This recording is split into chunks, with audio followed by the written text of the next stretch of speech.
আপাত দৃষ্টিতে যা অসম্ভব বলে মনে হয়, বুদ্ধি এবং বিচক্ষণতার বলে তা অনেক ক্ষেত্রেই সম্ভবপর হয়। শুনুন।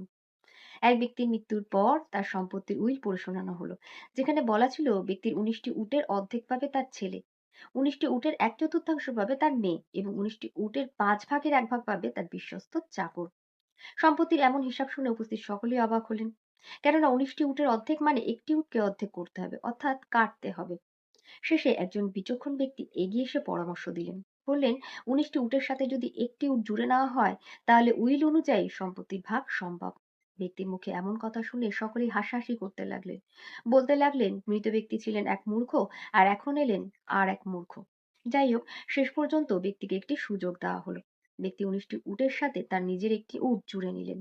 হলো ২০টি উট। ২০টি উটের অর্ধেক অর্থাৎ ১০টি পেল ছেলে, ২০টি উটের ১/৪ অর্থাৎ ৫টি পেল মেয়ে এবং ২০টি উটের ৫ ভাগের ১ ভাগ অর্থাৎ ৪টি পেল বিশ্বস্ত চাকর। তো ১০টি, ৫টি এবং ৪টি সর্বমোট হলো ১৯টি। পড়ে রইল একটি উট, যা ছিল ওই ব্যক্তির। হ্যাঁ বন্ধুরা, একদমই। বুদ্ধি এবং বিচক্ষণতার সাথে যেকোনো সমস্যার সমাধান সহজেই সম্ভব।